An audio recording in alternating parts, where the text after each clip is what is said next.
Bismillahirrahmanirrahim. Assalamualaikum warahmatullahi wabarakatuh.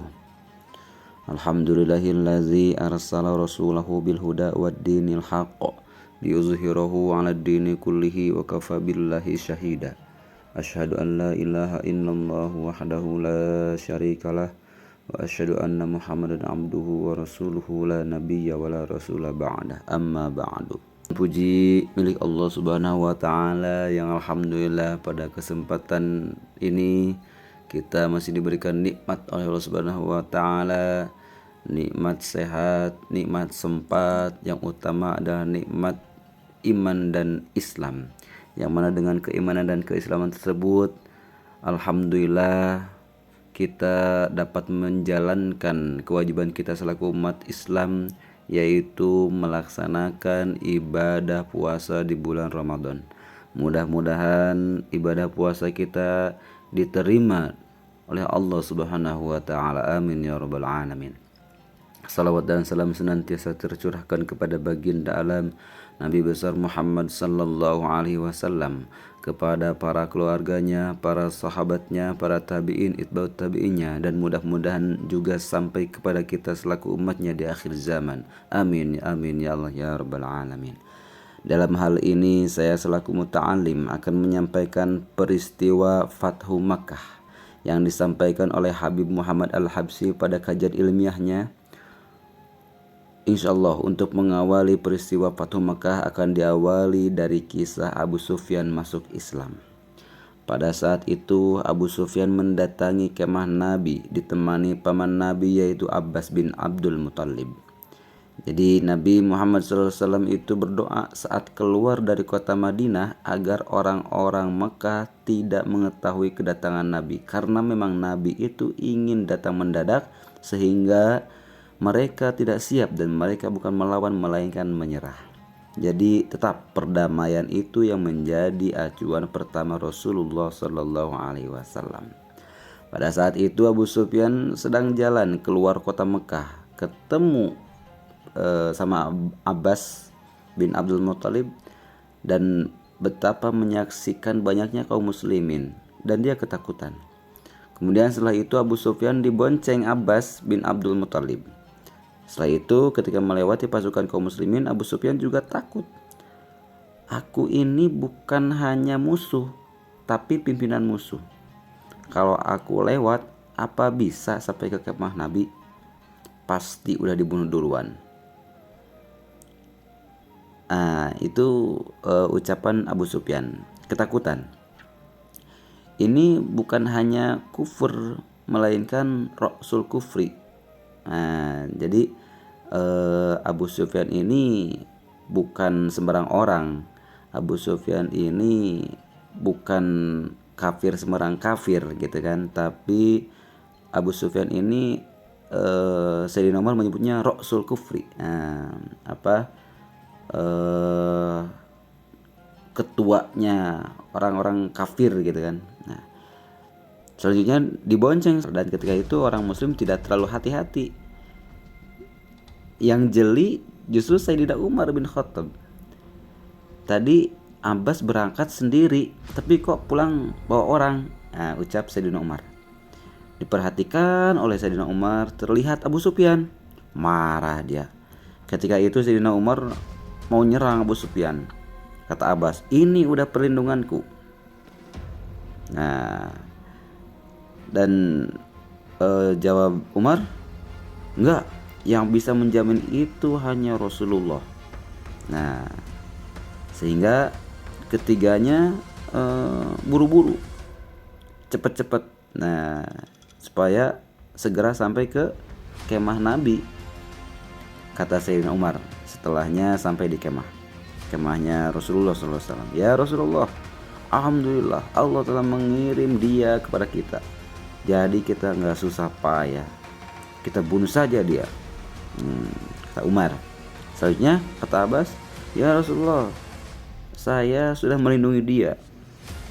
Selanjutnya apa jawab Rasulullah? Wahai Abu Sufyan, apa belum tiba saatnya engkau itu sudah mengakui tiada Tuhan selain Allah? Maka saat itu Abu Sufyan menjawab, demi ayahku dan demi ibuku, engkau sangat santun, engkau sangat mulia, dan engkau sangat menyambung tali persaudaraan. Demi Allah, jika ada Tuhan selain Allah, pasti Tuhan itu akan memenangkan kita. Kemudian Rasulullah bertanya lagi, wahai Abu Sufyan, apakah belum tiba saatnya engkau mengakui kalau aku ini adalah utusan Allah? Dijawab lagi oleh Abu Sufyan, demi ayah dan ibuku, engkau sangat santun, mulia, tapi aku masih ragu. Abbas marah, masuk Islam, masuk Islam, sebelum kamu dipenggal lehermu. Nah, marah. Abbas itu marah. Akhirnya Abu Sufyan mengucap kalimat Islam. Nah, akhirnya karena mungkin terdesak dan memang hidayah sudah mulai masuk kepada Abu Sufyan, sehingga Abu Sufyan mengucapkan kalimat Islam. Ada riwayat Abu Sufyan belum masuk Islam, karena banyak riwayat tentang masuknya Islam Abu Sufyan itu banyak. Ada riwayat juga besoknya Abu Sufyan baru masuk Islam, karena malam itu ditahan di kemahnya Abbas. Ketika pagi, Abu Sufyan melihat sahabat mengerjakan sholat subuh berjamaah, kaget dengan jumlah yang begitu banyak bersama-sama melaksanakan ibadah sholat subuh. Barulah Abu Sufyan menyatakan masuk Islam. Nah, paginya Nabi mau jalan ke kota Mekah dengan pasukannya. Kata Nabi kepada Abbas, kamu tahan Abu Sufyan pada lembah yang sempit. Nah, jadi agar tidak terlihat gitu kan ya. Setiap kabilah itu punya bendera. Ya, jadi beberapa kabilah kan pergi bersama Rasulullah untuk menyerang Mekah. Ya. Nah, setiap kabilah itu mempunyai bendera. Ada yang bertanya, ini siapa? Nah, kepada Abbas. Kemudian Abbas menjawab, ini suku Sulaim. Ada urusan apa kita sama suku Sulaim? Nah, terus lagi sampai terakhir ada rombongan kelompok. Di situ pakai penutup semuanya. Ya, ciri khasnya warna hijau, entah itu sorban atau kain apa. Berkata juga, nanya kepada Abbas, ini siapa? Ini siapa? Bertanya-tanya karena terlihat asing mungkin ya Abu Sufyan berada di rombongan Rasulullah SAW.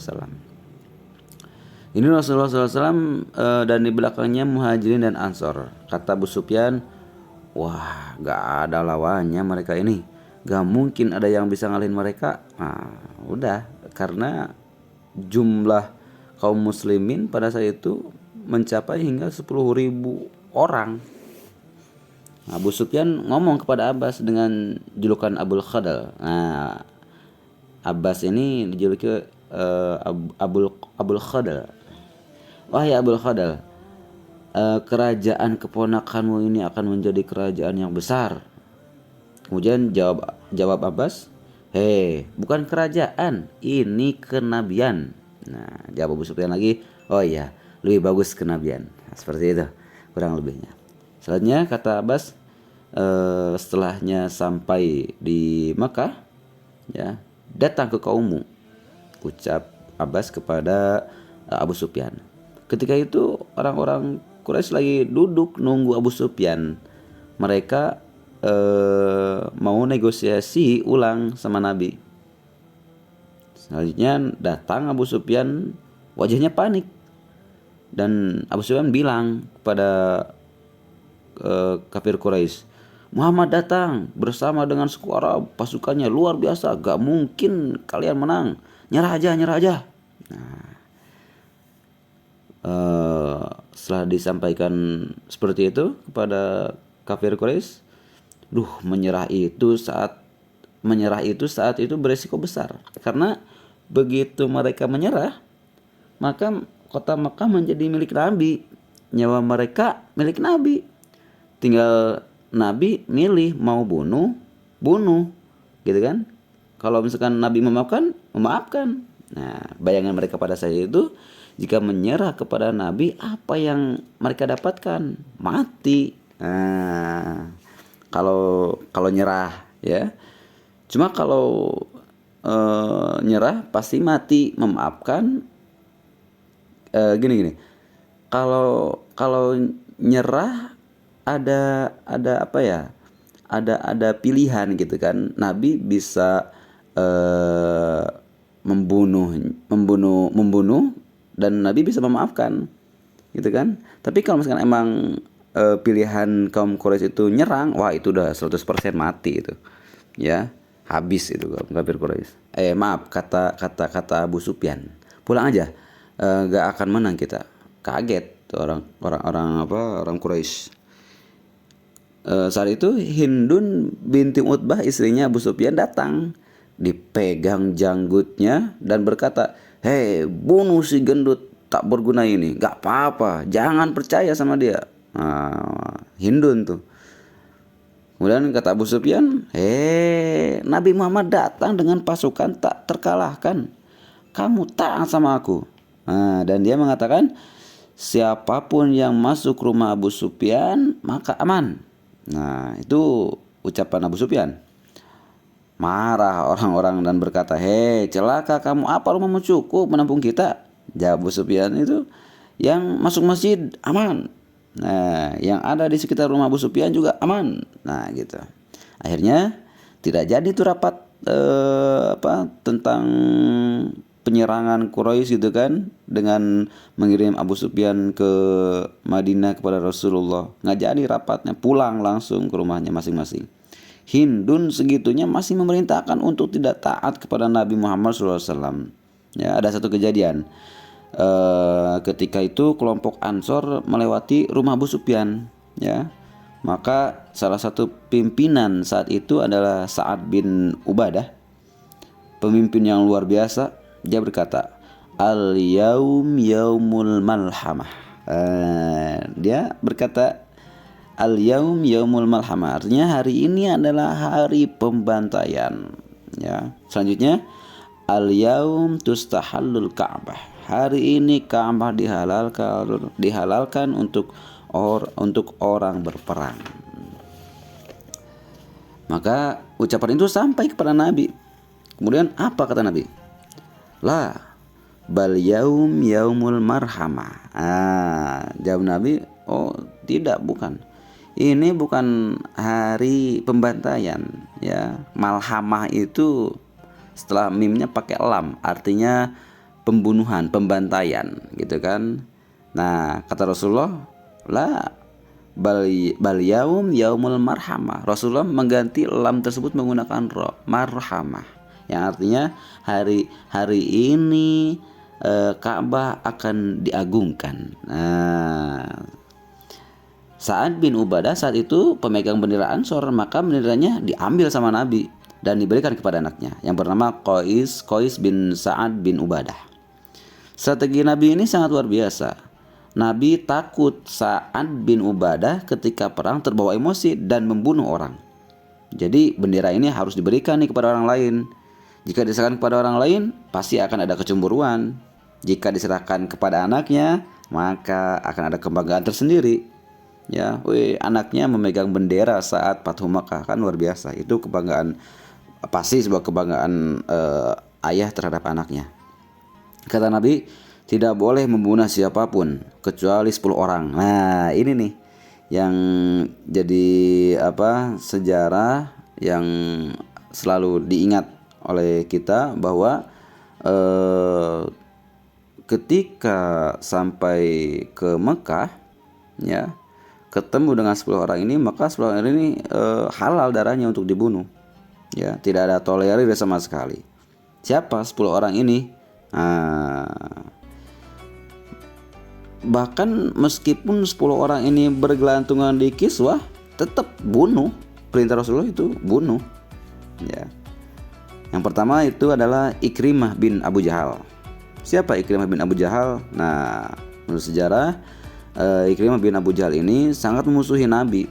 pernah mengatakan kepada Nabi, kalau seandainya di dunia ini tidak ada orang kafir selain aku, ya, ucapan Ikrimah, maka aku tetap kafir. Wih, parah ya. Ikrimah ini sungguh sangat memusuhi Nabi ini. Selanjutnya yang kedua, ada Habbar bin Aswad. Habbar bin Aswad ini yang pernah menakut-nakuti untanya Zainab putri Nabi sehingga jatuh, setelah itu keguguran. Selanjutnya ada yang ketiga, Abdullah bin Sa'ad bin Abu Sarah. Nah, siapa Abdullah bin Sa'ad ini? Dulu dia masuk Islam jadi penulis wahyu, setelah itu murtad dan gabung dengan kafir Quraisy, dan dia suka mengatakan kadang wahyunya suka disalah-salahkan dan membuat keraguan pada kaum muslimin. Nah, selanjutnya yang keempat ada Naqis bin Sobabah. Kemudian ada juga Khawairij. Selanjutnya Abdullah bin Hilal, Hindun bin Utbah, Saroh budaknya Amr bin Hisham, dan Fartana dan Qorina. Nah, Qorina ini budak yang suka mencaci maki Rasulullah SAW. Tapi sebagian di antara mereka ada yang masuk Islam. Akhirnya Nabi gitu.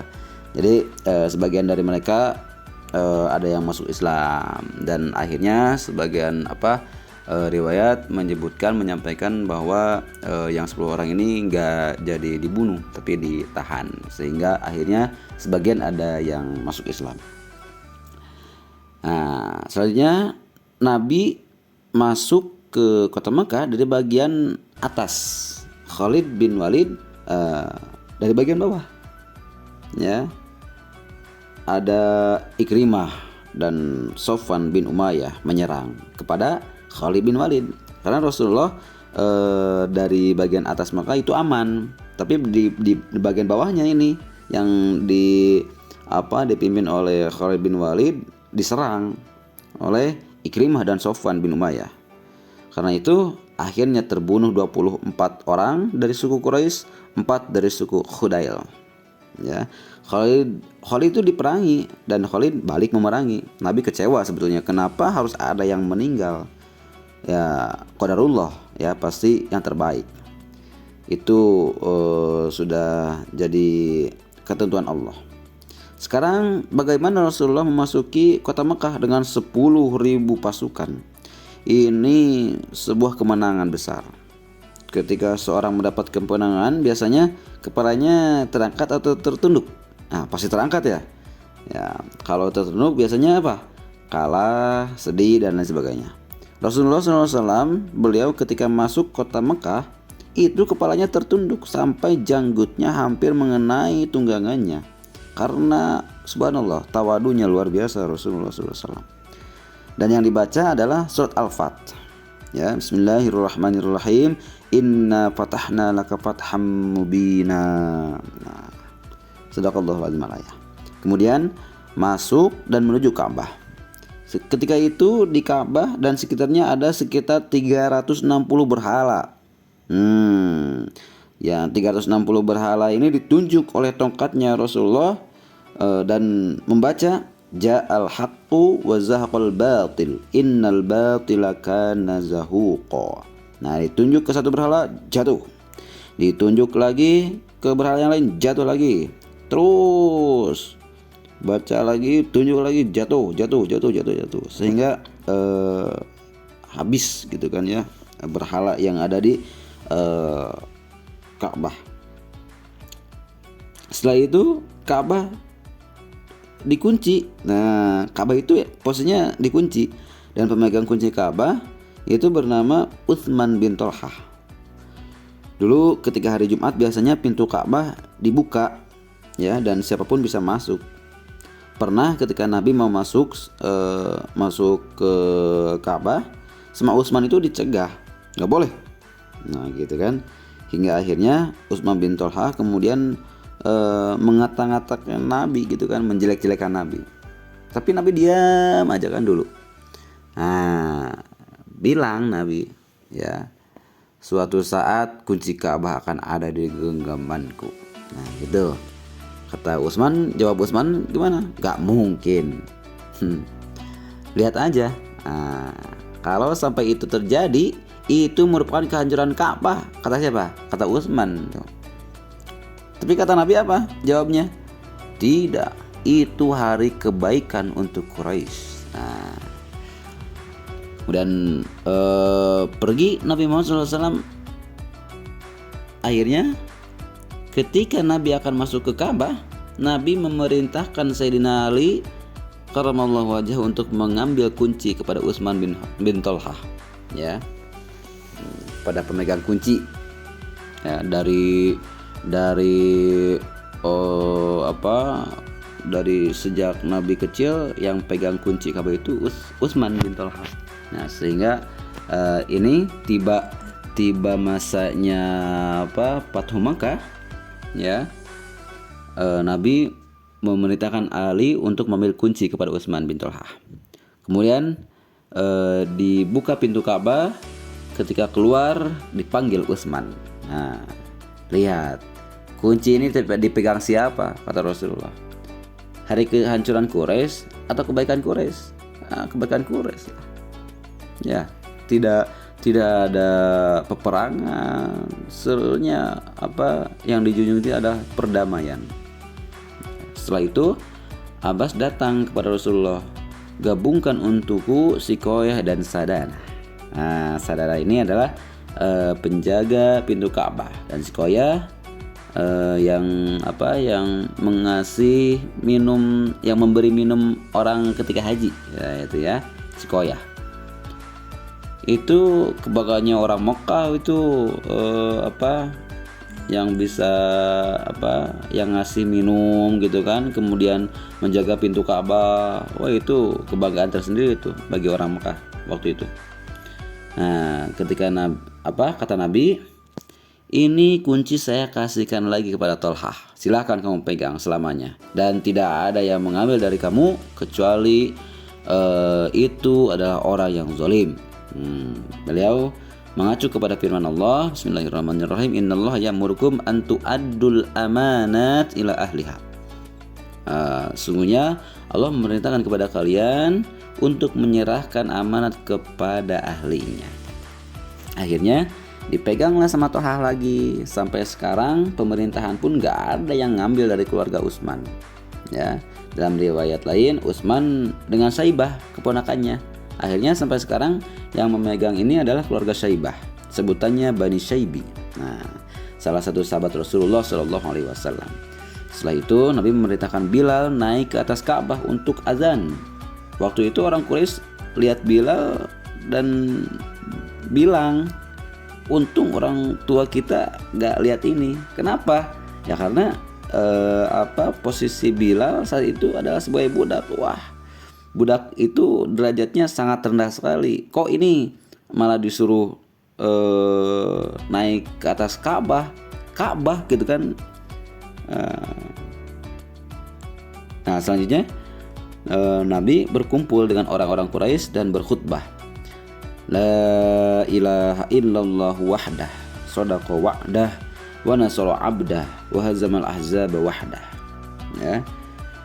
Dan semua peninggalan jahiliyah di bawah kakiku ini kecuali Sadanah dan Sikoyah. Kalian sudah dibersihkan dari bekas-bekas jahiliyah.